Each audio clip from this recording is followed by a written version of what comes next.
La quantité de carbone est déterminante. La partie qui contient le plus de carbone servira de matière dure.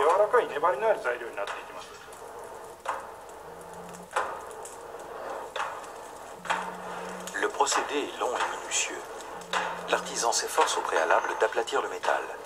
Il le fait chauffer et le trempe dans l'eau à de multiples reprises jusqu'à obtenir différents segments. Les morceaux sont ensuite classés en fonction de leur teneur en carbone, donc de leur qualité. On chauffe à nouveau, on étire le morceau, puis on le coupe et on le plie en deux. L'opération est répétée encore et encore, jusqu'à 15 fois pour chaque morceau.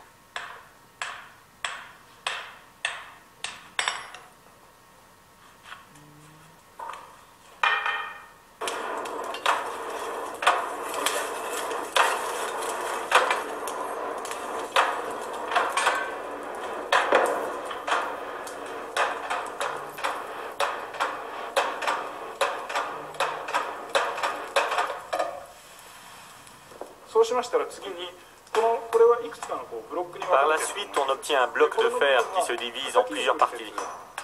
Il est constitué d'une couche intermédiaire et de deux couches latérales. Chacune de ces parties a une dureté différente. On utilise la partie dure de la couche intermédiaire pour faire la partie coupante du sabre. Dans chaque bloc, on utilise chaque partie. On la chauffe, puis on allonge en tapant. À la fin, on obtient ça.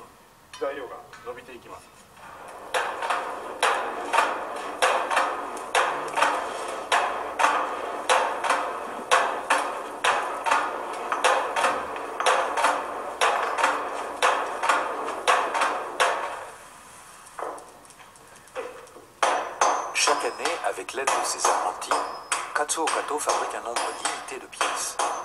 24 katanas seulement sortent de son atelier, et il faut 20 jours pour forger chaque arme, car aujourd'hui encore au Japon, le katana est une arme sacrée.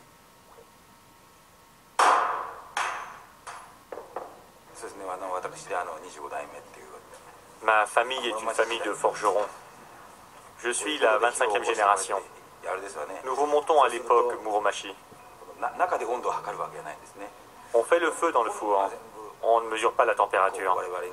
C'est l'observation de la flamme qui nous indique à quel moment battre le fer.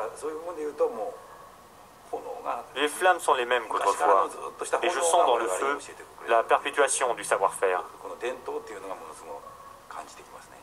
Pour nous, dans la flamme, il y a la transmission de la tradition et aussi une manifestation divine.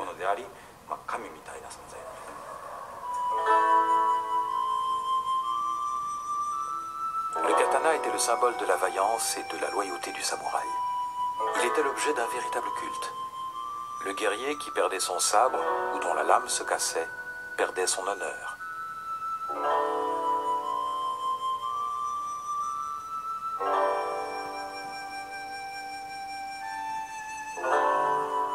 Durant les 700 ans de règne des shoguns